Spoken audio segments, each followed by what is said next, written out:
আজি আসলতে আমার হরিসিঙা ব্লক কমিটি বা হরিসিঙা সমষ্টির অন্তর্গত 100 ইউথ ইন্টারেকশন যিটো প্রোগ্রাম আমার কেন্দ্র কমিটির নির্দেশক্রমে আজি খুব সুন্দরকৈ হয়ে গেল। রিসোর্স পার্সন আর গেস্ট স্পিকার হিসাবে আমি পাইছো আমার রঞ্জন বড়ুয়া ডাঙরিয়া আর বিশেষকৈ কেন্দ্র কমিটির উপসভাপতি আহিছে, স্পোক্স পার্সন আহিছে রুঙ্গল বড়ো ডাঙরিয়া আর আমার CWC লিডার সকলে আছিলে, জিলা কমিটির ইউথর সভাপতি সাধারণ সম্পাদক আছিলে। তো খুব সুন্দরকৈ আসলতে আজিৰ যিটো নেকি প্রোগ্রাম যে 100 ইউথ ইন্টারেকশন প্রোগ্রামটো খুব মানে ভালকৈ হয়ে গেল। আর তার লগতে যে 24 তারিখত আমার বিটিআৰৰ প্ৰমুখ শ্ৰীযুত প্ৰমোদ বড়ো ডাঙৰে যে জ্ঞান চোৰাং আঁচনি লঞ্চ কৰেছে আৰ সেইদিনাখন 40টা সমষ্টিত আসলতে জ্ঞান চোৰাং চেকটো অলরেডি আমি বিতরণ করা হয়ে গেল। তো কিছু মানে OBC ফালত অকমান থাকি গৈছিলে, যে গতিকে আজি আমি খবর দিওঁ মানে সকলো যিসকলে বেনিফিচিয়ারি যে হিতাধিকারী মাতি আজি এই সুযোগতে আমি এই চেকখন আমি বিতরণ কৰি দিওঁ। স্যার আমি দেখা পালো আপনাদের যে ইপিগো সরকারে চলালে কম সময়তে রাস্তা ঘাট দলং ঘাট পানি গোটাই মানে ফেসিলিটেট করে দেখুৱাই দিলা। এই ক্ষেত্ৰত আপোনালোকে কেনেকৈ এক্টিভ এই কামটো কৰি দেখাব পাৰিলে আপোনালোকে? চাওক যে আমি যিহেতু দেখা পালোঁ যে 17টা বছৰ এই অঞ্চলত বিটিআৰ অঞ্চলে হোক বা যি বেলেগ বেলেগ সমষ্টিয়ে হোক আমি দেখা পালোঁ যে বহুতখিনি ডেভেলপমেণ্টৰ কামত আসলতে পিছ পৰি থাকিছে। হয়, চৰকাৰ ফালৰ পৰা যথেষ্ট যিমানখিনি মানে প্ৰয়োজন আছে তাত যদিও অলপ কম আহিছে, যদিও যে 17টা বছৰত বহুত টকা আহিছে আমাৰ এই BTCত, কিন্তু এই টকাখিনি আসলতে প্ৰকৃত অৰ্থত তেওঁলোকে ৰাইজৰ ওচৰত লৈ যাব পৰা নাই কাৰণে বহুত তাৰমানে পিছ পৰি আছে। এই কথাটো আমি গম পাইছোঁ যে আমাৰ বিটিআৰত আজিৰ তাৰিখত যিমানখিনি 3 বছৰত আমি কাম কৰিবলৈ যে সক্ষম হোৱা কাৰণটো হ'ল আচলতে ভিজন এণ্ড মিছন। তো তাৰ ভিতৰতে আমাৰ প্ৰমোদ বড়ো ডাঙৰীয়াৰ যিটো নেকি মিছন মড প্ৰগ্ৰাম ফ্লেগশ্বিপ স্কিমছবিলাকক যে প্ৰত্যেকটো ইউথসকলকো মানে টকা দিয়াৰ যিটো নেকি কথা, ক্ষুদ্ৰ ক্ষুদ্ৰ দোকানদাৰ যিসকলে তেওঁলোকক টকা দিয়াৰ কথা, আমাৰ ছাত্ৰ ছাত্ৰী তেওঁলোককো যি মানে 5000কৈ টকা দিয়াৰ কথা, তাৰপিছত এইফালে আৰু আমাৰ সেল্ফ হেল্প গ্ৰুপ যে সকলোৱে পাইছে আসলতে আজিৰ তাৰিখত। আৰু আমাৰ ফাৰ্মাৰসকলৰ কাৰণে যে PC বনাই তেওঁলোকক যথেষ্ট সেইখিনি সুবিধাবিলাক দিয়া আছে, যে not in a one field but বেলেগ বেলেগ ফিল্ডতো যে প্ৰমোদ বড়ো ডাঙৰীয়াৰ যিটো নেকি ভিজন আৰু এই ভিজন আৰু মিছন মড প্ৰগ্ৰামতে আসলতে 3 বছৰত আমি বহুতখিনি কাম কৰিব পাৰিছোঁ। স্যাৰ অপোজিট পাৰ্টি কৈ আছে কোনটো এংগেলত যে ইফালে ফ্ৰীডম আহি গ'ল বুলি কৈছে, কিন্তু পাব্লিক এটা কৈ আছে ফ্ৰীডম অহাৰ কাৰণে মানে খোলা খুলি ঘূৰা ফেৰা কৰিব পাৰিছে, বা যেনেকৈ ফৰ এক্সাম্পল নিউ লেনত এটা মানে আজিকালি ঘূৰা ফেৰা মানে ফ্ৰীডম পাৰে, আগত নোৱাৰিছিলে। এই ক্ষেত্ৰত কি কৈছে আপুনি? চাওক, তেওঁলোকৰ যিটো নেকি BTC ফাৰ্ষ্ট ইলেকশ্যন আসলতে 2005 চনতে হৈছিলে। আমি সকলোৱে জানে 2005 চনত for the first time the BTC election took place. কিন্তু 2005 আৰু 3 বছৰৰ পিছতে আপোনালোকে চাওক যে 2008ত যে কমিউনেল কনফ্লিক্ট আমাৰ ওদালগুৰিত হৈ গ'ল, and subsequent to that continuously up to 2014লৈকে 2008ৰ পৰা 2014লৈকে তাৰমানে 6 বছৰ কমপ্লিটলি একটা কনফ্লিক্টৰ ওপৰত এই অঞ্চলটো কব্জা কৰিছে। তে সেইখিনি সময়ত আসলতে চৰকাৰটো কাৰ আছিলে আমি সকলোৱে জানে, যে এটা ক্ষুদ্ৰ কাউন্সিল যদি 6 বছৰ তেনেকুৱা কোনো যদি একটা পিচফুল তেনেকুৱা ট্ৰেংগুইলিটি যদি একটা চিটুৱেশ্যনটো নাথাকে, তেতিয়াহ'লে ডেভেলপমেণ্ট আৰু যি ৰাইজসকলৰ যিটো নেকি একটা ফিয়াৰ সাইকোচিছ, এই ফিয়াৰ সাইকোচিছটো দীৰ্ঘদিন থাকিলে মনত যে কিবা এটা ঘটনা হ'ব নেকি, বাহিৰত ওলাব নোৱাৰে, এই ধৰণৰ বহুত এটা পৰিৱেশ মানে আছিলে সেইখিনি সময়ত হাগ্ৰামা মহিলাৰী ডাঙৰীয়াৰ যিটো নেকি নেতৃত্বত যি চৰকাৰ। কিন্তু বৰ্তমান প্ৰমোদ বড়ো ডাঙৰীয়াৰ যিটো নেকি চৰকাৰ এতিয়া 3 বছৰত এতিয়া ৰাইজে দেখা পাই আছে, ইভেন দ্য ষ্টেট গভৰ্ণমেণ্ট, গুৱাহাটীৰ লোকসকলে আজি আমাৰ এই BTC অঞ্চলত যথেষ্ট তেওঁলোকে আহে, দিল্লীৰ মানুহসকলে আজি আমাৰ এই অঞ্চলত যথেষ্ট তেওঁলোকে আহিব পাৰে। এতিয়া ভাল একটা কনজিনিয়েল এটমস্ফিয়াৰ আৰু পৰিৱেশটো যিহেতু ল এণ্ড অৰ্ডাৰটো খুব ভাল এটা মানে মেইনটেইন হৈ গ'ল, আৰু এইটো কাৰণে পিচফুল এটা চেম টাইম কোএক্সিষ্টেঞ্চৰ যিটো নেকি কথা ইয়াত আহি পৰিছে। এইটো কাৰণে এই অঞ্চলৰ ৰাইজ সকলোৱে আসলতে প্ৰমোদ বড়ো ডাঙৰীয়াক ধন্যবাদ দিছে, আৰু আমিও মানে তেওঁলোকক যে আমাৰ অঞ্চলত আহক, তেওঁলোকে আমাৰ অঞ্চলটো শান্তি এতিয়া পৰিৱেশ হৈ গ'ল, তেওঁলোকে আহক আৰু এই অঞ্চলখনত যি ডেভেলপমেণ্ট এইটো তেওঁলোকে অকণমান চাওক। স্যাৰ দেখিবলৈ পোৱা গৈছে যে বিগত 17 বছৰ যি BPF চৰকাৰে চলাই আছিলে, কিন্তু এতিয়া 3 বছৰৰ হৈ গ'ল আমাৰ বিটিআৰ চৰকাৰে চলাই আছে, কিন্তু দেখিবলৈ পাই এডুকেশ্যনৰ ক্ষেত্ৰত বিভিন্ন ঠাইত বিভিন্ন অঞ্চলত স্কুল নাছিলে, কিন্তু এতিয়া দেখিবলৈ পাই প্ৰমোদ বড়ো ছাৰৰ নেতৃত্বত কিছুমান মডেল স্কুল আহিছে, কিছুমান অংগনবাদী স্কুল আহিছে, কিছুমানে LP স্কুল আহিছে। তাৰ বিষয়ে ছাৰ কি ক'ব? এই এই কথাটোকে কৈছোঁ যে আচলতে আমি হিউমেন ৰিচোৰ্চটো যে কেনেকৈ কি কৰিব পাৰোঁ, কাৰণ মেইন কথাটো হ'ল বেকবনটো এনি গভৰ্ণমেণ্ট আৰু এটা সমাজ বা কোনো এটা জেগা বুলি কয়, তেতিয়াহ'লে হিউমেন ৰিচোৰ্চটো মানে প্ৰথমতে আহি পৰে। তো হিউমেন ৰিচোৰ্চটো আমি আগতীয়াকৈ অকণমান চাইছোঁ, আৰু প্ৰমোদ বড়ো ডাঙৰীয়া যিহেতু নিখিল বড়ো ছাত্ৰ সন্থাৰ সভাপতি হিচাপে বহুত বছৰ আছিলে, তো হিউমেন ৰিচোৰ্চ এই মানে ক্ষেত্ৰত এই ফিল্ডটো যে ডেভেলপমেণ্ট যে কৰিব লাগে, আৰু এই ক্ষেত্ৰত প্ৰথমতে যে আমি মানে গ্ৰাছৰুট লেভেলৰ পৰা চাব লাগিব আপুনি, যে LP স্কুল কি হৈ আছে, ME ছেকশ্যন কি হৈ আছে, হাই স্কুল কি হৈ আছে, হায়াৰ ছেকেণ্ডেৰী কি হৈ আছে, কলেজ কি হৈ আছে, ইউনিভাৰ্চিটি কি হৈ আছে। চ' প্ৰত্যেকটা যি এডুকেশ্যন বিভাগত আচলতে আমাৰ প্ৰমোদ বড়ো ডাঙৰীয়াই কি কৰিছে, এইটো অকণমান স্ক্ৰুটিনি কৰিছে। তেওঁ চাইছে, পষ্টমৰ্টেম কৰিছে, ডায়েগন'চিছ কৰিছে যে বেমাৰটো ক'ত আছে। এতিয়া 3টা বছৰত তেওঁ পাই গ'ল, তাতে ডায়েগন'চিছ কৰি যাওক ক'ত ক'ত কি প্ৰব্লেম আছে। তো এই ডায়েগন'চিছটো তেওঁ কৰাৰ পিছত ঔষধটো এতিয়া আমাৰ প্ৰমোদ বড়ো ডাঙৰীয়াই দি আছে শিক্ষা বিভাগ। ছাৰ এতিয়া 3টা বছৰ কাৰ্যকাল শেষ হ'ল, আকৌ চলি আছে, অহা দিনবোৰত ভাল খবৰ কি আছে আমাৰ বিটিআৰ ৰাইজৰ কাৰণে? এতিয়া ভাল খবৰ যদি আছে বুলি কয়, ক'লে মষ্ট অফ দ্য বিটিআৰ চুক্তিৰ যিটো নেকি দফা পলিটিকেল পাৰ্টটো আজিৰ তাৰিখত তাৰমানে অলপ to some extent it has been solved. Extension of areas, এইটো পলিটিকেল পাৰ্ট, এইটো অলৰেডি নটিফিকেশ্যনটো আহি গ'ল। Outside the BTR Bodo Kachari autonomous council, এইটো মানে কমপ্লিট হৈ গ'ল। আৰু পলিটিকেল পাৰ্ট যিটো নেকি এছ'চিয়েট লেংগুৱেজ যে ষ্টেটত যি ডিক্লেৰেশ্যন, এইটো মানে হৈ গ'ল। যে পলিটিকেল পাৰ্টটো মৰলেছ আজিৰ তাৰিখত বিটিআৰ চুক্তি এইটো তাৰমানে শেষ হৈছে। এতিয়া ছেকেণ্ড ষ্টেপটো আমাৰ হ'ব, বা প্ৰমোদ বড়ো ডাঙৰীয়াৰ যিটো নেকি কি কয় ভিজনত আছে, যে এডুকেশ্যনেল ইনষ্টিটিউশ্যনছ যিবিলাক নেকি বিটিআৰ চুক্তিত আমি লিখি লৈ আনিলোঁ, ভাৰত চৰকাৰ বা অসম চৰকাৰৰ লগত আমাৰ যি চুক্তি হ'ল, যে এডুকেশ্যনেল ইনষ্টিটিউশ্যনছবিলাকৰ এতিয়া এষ্টাব্লিছমেণ্টটো এতিয়া ষ্টাৰ্ট হ'ব নেক্সট বাৰৰ পৰা, কাৰণ পেকেজটো এতিয়া আহিব। আমাৰ আম্মাগাঁও এই অঞ্চলতে paramedical and nursing training institute হ'বলৈ গৈ আছে। আমাৰ হৰিচিঙাত পলিটেকনিক এণ্ড ITI মানে কি কয় ইনষ্টিটিউশ্যনছ হ'বলৈ গৈ আছে। আৰু এই জেগাতে গভৰ্ণমেণ্ট অফ ইণ্ডিয়াৰ একটা মানে কি কয় NIT একটা ইনষ্টিটিউট, এইটোও হ'বলৈ গৈ আছে।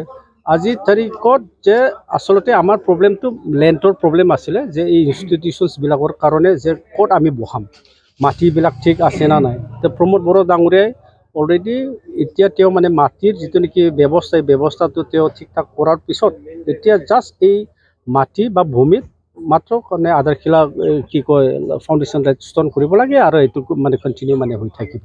Thank you sir. চৰকাৰী মানে এনেকুৱা ষ্ট্ৰং কাম যে কৰি আছে, এইটো মানে প্ৰথমত এইটো প্ৰথম মানে আপোনালোকে ভৰি দি আছে, কি কয় এই ক্ষেত্ৰত? ছাৰ এইটো ভাল কথা, পজিটিভলি আগতে পৰিৱৰ্তনৰ কথা কৈছিলে, আৰু every move is positive move. এতিয়া আমি ধৰক মুভ এটা কৰিলে একেদিনাই যে মানুহ সফল হ'ব আপুনি ক'ব নোৱাৰে। কোনোবাই কিবা ক'ব পাৰে, যিবোৰ মানে নাই নহ'ব কয়, তেওঁৰ জীৱনটোৱে নহয় থাকে।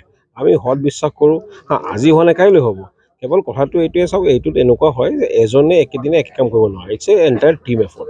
সকলো মানুহে, আৰু যদি আমি ধৰক সমাজ এখন পৰিৱৰ্তন কৰোঁ, আপুনি বা মই যদি ভাবোঁ যে নহয় আমাৰ কোনোবা MCL আহি কৰিব, EM কৰিব, সেইটোৱে 100% সত্য নহয়। জনতা হিচাপে, নাগৰিক হিচাপে সকলোৰে দায়িত্ব আছে। তাৰপিছত হয় তেওঁলোকৰো জনা অধিকাৰ বা এটা সুপ্ৰশাসনৰ কথা কোৱা গৈছে। আপুনি জানে যে এতিয়া বিটিআৰত এটা গুড গভৰ্নেন্সৰ কথা কৈছে। গুড গভৰ্নেন্স মানে যে জনতাৰ সহযোগ বা সহযোগিতা, পাৰ্টিচিপেশ্যন। আৰু যিমানেই আপোনাৰ চাব পাব্লিক পাৰ্টিচিপেশ্যন হয়, সিমানে ট্ৰেন্সপাৰেঞ্চিটো বাঢ়ি থাকে, মানে স্বচ্ছতাটো বাঢ়ি থাকে। আৰু স্বচ্ছতা বাঢ়ি থাকিব, সুপ্ৰশাসন থাকিব, মানে ৰাইজৰ কাৰণে ভাল। তাৰ মাজত কেতিয়াবা 2-এজন ব্যক্তি থাকে, তেওঁলোকে অলপ চিঞৰ বাখৰ কৰে। কাৰণ আপুনি চাওক, সকলোকে সন্তুষ্ট কৰিব গ'লে 2 মানুহ থাকিব নোৱাৰিব, কিন্তু তেনেকুৱা নহয়। আমি এজনৰ কাৰণে নহয়, গোটেই আমি সেই ধৰক 99.99 চাব লাগিব।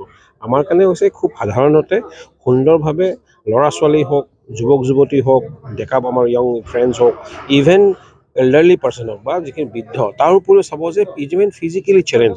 আমাৰ কথা যে কোনো যাতে বাদ পৰি নাযায়, তাৰ বাবে সকলোকে একেলগে লৈ কাম কৰি থকা হৈছে। বাকী এটা কথা সঁচা কথা যে নম্বৰ এতিয়া যদি কোনে কেনেকুৱা ভাল বেয়া, সেইটো জনতা বা ৰাইজে নিশ্চয় সময়ত ক'ব, কিন্তু যিখিনি ধৰক চেষ্টা কৰিব লাগে, যিখিনি কাম কৰিব লাগে, এইখিনি খুব সুন্দৰভাৱে কৰি থকা হৈছে। ছাৰ, যোনটো এতিয়া নিৰ্বাচন আহি আছে MP ইলেকশ্যনৰ কাৰণে, আপোনালোকে কেনেকৈ মানে আশাবাদী ৰেডি হৈ আছে? এইটো নেচাৰ, সেইটো ধৰক যেতিয়া সময় থাকিব সকলোৱে কোনোবাই যদি পলিটিক্স কৰে এটাই এইম থাকে ন ইলেকশ্যন কেতিয়া খেলে, নেচাৰেল কথা এইটো, একো নাই। সময়ত আহিব আৰু যেতিয়া যি ধৰক থাকিব সেইমতে সুবিধা পোৱা যাব। আৰু ভালেই হ'ব যে ভাল কাম কৰিলেতো ভাল ৰিজাল্ট আহে ন, বেয়া কাম কৰিলে বেয়া ৰিজাল্ট আহে। এটা কোনো বেয়া কাম কৰা নাই।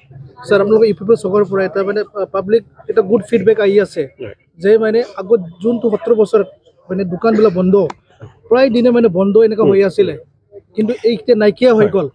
যোনে দোকান দিয়ে এইবিলাক মানে মজুৰিবিলাক কাম কৰি খাব পাই আছে ডে টু ডে, এই ক্ষেত্ৰত কি কয়? চিম্পল কথা, ল এণ্ড অৰ্ডাৰ ভাল হৈছে। যেতিয়া চাওক আপুনি যদি ৰাতি আহি দোকান বন্ধ পায় মানে মনত এটা ভয় থাকে, লাইট যদি বন্ধ হয় ক'লে ভয় থাকে। এতিয়া আপুনি যিকোনো ঠাইত ঘূৰক, যদি দোকান আপোনাৰ যিমানে দেৰিলৈ খোলা আছে মানে তেওঁৰ সাহস আছে, যে সাহস আছে, চুৰ ডকাইত নাই, বদমাছ মানুহ নাই। কোনোবাই কিনিবলগীয়া আছে আহিব, কিনিব, ক্ৰেতা বিক্ৰেতা থাকিব।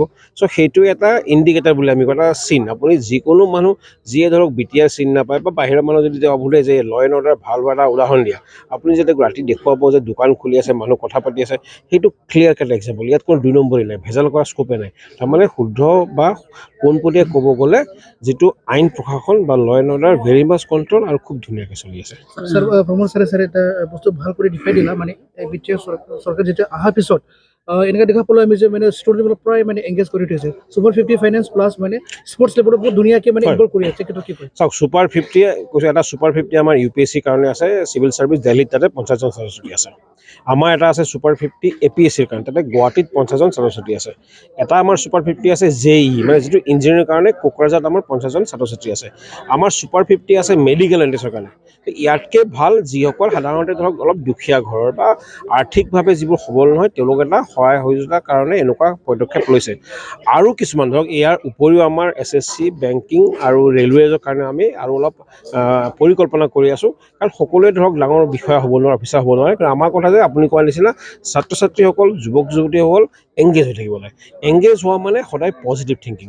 কোনোবাই খেলৰ জৰিয়তে হ'ব, কোনোবাই মিউজিক হ'ব, এতিয়া আমাৰ লিটাৰেল ফেষ্টিভেল হ'ব গৈ আছে, ফ'ক কালচাৰ হ'ব গৈ আছে। তাৰমানে এটা কথা যে বিটিআৰত হেপেনিং পজিটিভলি, যাতে মানুহে ভাল পায় আৰু এটা যোগাত্মক এটা ইক'চিষ্টেম এটা গঢ় লৈ উঠে। আপোনাৰ এটা প্ৰশ্ন কৰোঁ। হয়। আগত আছিলে ডেজিং ফেষ্টিভেল, এতিয়া আমি কি দেখা পাওঁ? এডুকেশ্যন ফেষ্টিভেল মানে পাতটো দেখা পাইছে। ডিফাৰেঞ্চত আপুনি কি ক'ব এই ক্ষেত্ৰত? ডেইজিঙত আপোনালোকে জানে, যিসকলে গৈছে গম পাই কি হয়। ক'ত বোলে মই ইমান ভালকৈ নাজানো, জানো হেলিকপ্টাৰ আনিছিল, কিবা আনিছিলে, তাৰপৰা কি হ'ব? তাৰ পৰা সেনেকুৱা ফেষ্টিভেলৰ পৰা এজন দুজন মানুহৰ ব্যক্তিগত লাভ হয়। এডুকেশ্যনে গোটেই সমাজখনক লাভ কৰে। আৰু আমাৰ উদ্দেশ্য এজন বা দুজন মানুহক সহায় কৰা নহয়, আমাৰ উদ্দেশ্য এণ্টায়াৰ বিটিআৰৰ প্ৰত্যেকজন মানুহ সুস্থ হওক, সবল হওক, আৰু ইয়াৰ মূল মন্ত্ৰই শিক্ষা। চাওক, আজি আমাৰ প্ৰমোদ বড়ো ডাঙৰীয়াৰ নিৰ্দেশ মতে মানে অল BTCত মানে যুৱ শাখা বা অন্যান্য শাখাসকলক মানে কাম কৰিবলৈ দিছে। যে আৰু আজিৰ প্ৰগ্ৰামটো হৰিচিঙা সমষ্টিৰ যে যুৱ শাখাৰ আজি প্ৰগ্ৰামত মই আহি পালোঁ। তো আহি যিখিনি দেখা পালোঁ যে হৰিচিঙা সমষ্টিৰ যুৱকসকল বহুত উন্নত, এক্টিভ, মানে UPPৰ কাৰণে বহুত এক্টিভ হৈ আছে। এতিয়া চাওক, এটা কথা হৈছে কি যে যদি কোনোবা এটা জাতিক ডমিনেট কৰিব লগা হয় তেনেহ'লে শিক্ষা বিভাগটো বন্ধ কৰি দিয়ক, আৰু যদি উঠাই আনিব লগা হয় তেনেহ'লে শিক্ষা বিভাগটো আগুৱাই আনক। সেয়ে আমাৰ প্ৰমোদ বড়ো ডাঙৰীয়াই আজি ছুপাৰ 50 কৰি ইমান ডেকা ল'ৰাসকল, যুৱক যুৱতীসকলক দিল্লীত কুৱেশ্যন ক্লাছ কৰাই আছে। যে তাৰে মাজতে কেইজনমানে চাকৰি পাই গ'ল, IPS, ACS এইবিলাক হৈ গ'ল, চাকৰি পাই কিছুমানে পাই গ'ল। যে শিক্ষা বিভাগটো আমাৰ প্ৰমোদ বড়ো ডাঙৰীয়াই BPF চৰকাৰে বহুত মানে গুৰুত্ব দিছে। আৰু BPF চৰকাৰ থকাৰ 17 বছৰ থকাৰ দিনাখন স্কুলৰ এনেকুৱা জৰাজীৰ্ণ অৱস্থা আছিল, ছাত্ৰ শিক্ষকসকলে বহিব পৰা অৱস্থাত নাছিল, পানী পৰি আছিল, বাৰিষাত স্কুলত বহিব পৰা নাই, ছটানি স্কুলৰ ভিতৰত বহিব লগা হৈছিল। আজি প্ৰমোদ বড়ো ডাঙৰীয়াই সৰ্বপ্ৰথম মানে শিক্ষাৰ মানদণ্ডটো আগুৱাই লৈ গৈ আছে। সেইটো আপোনালোকে সদায় মোতকৈ আপোনালোকে বেছি জানে, যাৰ কাৰণে নৱপ্ৰজন্মক তেখেতে প্ৰাউড দিছে যে নৱপ্ৰজন্ম আগুৱাই আহক। তো সেয়ে আমি ক'ব বিচাৰিছোঁ যে আজি আমাৰ প্ৰমোদ বড়োৰ নেতৃত্বত BPF চৰকাৰ হোৱাৰ লগে লগে BTC এটা শান্তিৰ পৰিৱেশ ঘূৰি আহিছে। মই অলপ আগতে কৈ গৈছিলোঁ যে এটা সময়ত এনেকুৱা আছিল যে বড়ো আৰু অনাবড়ো যুৱকসকলে নিজৰ আত্মৰক্ষাৰ কাৰণে দাও তৰালৈ ৰাস্তাত সন্ধিয়া হ'লে বহি থাকিব লাগিছিল। আজি সেই পৰিৱেশটো নোহোৱা হৈছে। কাৰ কাৰণে হৈছে? একমাত্ৰ আমাৰ প্ৰমোদ বড়ো ডাঙৰীয়াৰ বলিষ্ঠ নেতৃত্বৰ কাৰণে এই শান্তিৰ বাতাবৰণটো ঘূৰি আহিছে। আমি যেতিয়া আন্দোলন কৰি আছিলোঁ, আন্দোলন কৰাৰ সময়ত আমি দিল্লীত বা যিকোনো জেগাত ধৰ্ণা প্ৰগ্ৰামত আমি এটাই কৈছিলোঁ, আমাক লাগে শান্তি, শান্তি আৰু উন্নতি, বাকী আমি একো বিচৰা নাছিলোঁ, আমাক শান্তি লাগে। শান্তি হ'লে সকলো শান্তি য'ত আছে তাতে উন্নতি হৈ যাব, এই কথাবিলাক কৈ আহিছোঁ। তেতিয়া BTR চুক্তি হোৱাৰ পিছত প্ৰথমবাৰ যিটো শান্তি আহিছে সেইটোৱে আমি 100% ছাকচেছ, যে আজি আমাৰ ভিতৰত ভয় ভীতংগ আতংক ভাৱটো নোহোৱা হৈছে। যে আকৌ যদি পুনৰবাৰ আকৌ BTR চৰকাৰটো আহি যায় তেনেহ'লে কিন্তু এটা সংকোচ আছে যে যোৱা 2008 চনত ওদালগুৰিত যেনেকৈ এটা গোষ্ঠীগত সংঘৰ্ষ হৈছিল বড়ো আৰু মুছলমানৰ মাজত, সেই পৰিৱেশটো আকৌ ঘূৰি নাহিব, ইয়াৰ কোনো মানে নাই। সেইকাৰণে মই সকলো ৰাইজক আহ্বান জনাইছোঁ যে আপোনালোকে দলে বলে আহক আৰু UPPLক সমৰ্থন কৰক। আজিকালি নাঙলেৰে মানুহ হাল নাবায়, ট্ৰেক্টৰেদি হাল বায়। কৃষকসকলক মই অনুৰোধ জনাইছোঁ আপোনালোকে ওলাই আহক, যুৱকসকলে আহি যাওক, আহি মানে হেৰি কৰক, আপোনালোকে ট্ৰেক্টৰৰ লগত মানে চামিল হৈ যাওক, ট্ৰেক্টৰক সমৰ্থন কৰক, ট্ৰেক্টৰ ছবিত ভোট দি মানে UPPLৰ মানে লগে লগে BJPৰ হাতটো মজবুত কৰক। আজি চাওক UPPL, BJP আৰু GSP যিটো চৰকাৰ কৰিছে, এই চৰকাৰে অল BTCত মানে উন্নতিৰ এটা ঢৌ উঠিছে। আজি চাওক অঞ্চাই বিধানকি লৈ কি কৰিছে, আমাৰ অঞ্চাই বিধানকিত আমাৰ একটা আঁচনি UPPL দলে বনাইছে। এই আঁচনিৰ জৰিয়তে দুখীয়া নিচলা মানুহবিলাকক 5,000 টকা সহায় কৰি আছে। আজি ছাত্ৰ ছাত্ৰীক 5,000 টকা মানে সহায় কৰি আছে এই আঁচনিৰ জৰিয়তে। এতিয়া মাইনাওশ্ৰী বিধানকি, এইটো মহিলা সেল্ফ হেল্প গ্ৰুপসকল মহিলাসকলক এডভান্টেজ কৰাৰ কাৰণে তেওঁ 75,000 টকা এটা অনুদান হেৰি কৰিছে। তাৰ 25,000 টকা বহুত সেল্ফ হেল্প গ্ৰুপে পাইছে আৰু বহুতে পাব লগা আছে, আৰু ইতিমধ্যে আকৌ পাবও, আকৌ লিষ্ট বনাই আছে। ঠিক তেনেকুৱা প্ৰত্যেকটো জনগোষ্ঠীত কোনো বাছা বাছি নহয়, সকলো জনগোষ্ঠীৰ সম অধিকাৰ সম মৰ্যাদা, কথা মতে কাম, যেনেকুৱা সম অধিকাৰ সম মৰ্যাদা তেওঁলোকে কাম কৰি গৈ আছে। কোনো জাতিৰ কোনো ভেদাভেদ নাই, হিন্দু মুছলিম বড়ো সকলো সমান অধিকাৰেৰে কাম কৰি আছে।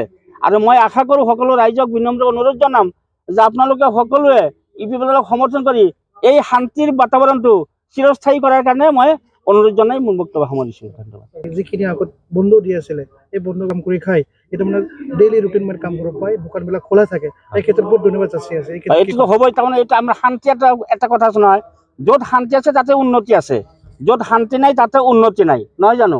শান্তি নাথাকিলে উন্নতি নহ'ব। আপুনি যদি শান্তি নাথাকে উন্নতি কৰে, আপুনি আজি চাওকচোন, ঘৰৰ পৰা যদি আপোনাৰ নিজৰ মিছেছৰ লগত অলপ খং কৰি গুচি আহে, দিনটো য'তে ঘূৰিব শান্তি নাপাব, কিন্তু কেতিয়া শান্তি নাপায়। কিন্তু য'ত শান্তি আছে তাতে হেৰি, আমি এটা সময়ত ধৰ্ণা দিছিলোঁ যে আমাক লাগে শান্তি, শান্তি আৰু উন্নতি, য'ত শান্তি হৈ আছে তাতে উন্নতি। আজি প্ৰত্যেকটো দোকানী তাৰ সোধক বন্ধ নাইকিয়া হৈ গ'ল, কিবা কাৰণত। আকৌ NLAB জন্ম হৈ গৈছিল, আপোনালোকে গম পাইছে যোৱাকালি তামোলপুৰ সমষ্টিত NLABৰ সভাপতি আহি নিজে আহি মানে তাক চিলিণ্ডাৰটো হৈয়ে গ'ল, আৰু তেখেতে UPPLৰ দলত মানে প্ৰমোদ বড়োৰ নেতৃত্বত UPPL চৰকাৰৰ মানে হেৰি চাই ভাল পাই তেওঁলোকে UPPL দলত জইন কৰিলে। আজি তেওঁলোকে UPPLৰ সদস্য হৈ কাম কৰিবলৈ ওলাইছে। মানে কোনো মানে ভয় ভীত বৰ্তমান BTCত নাইয়ে, কোনো ধৰণৰ ভয় নাই আৰু কোনেও ভয় কৰিব লগা নাই। সকলোৱে সমান অধিকাৰেৰে কাম কৰি আছে, সকলোৱে খুচি, পাব্লিক আৰু দলৰ দৰকাৰ সকলোৱে খুচি।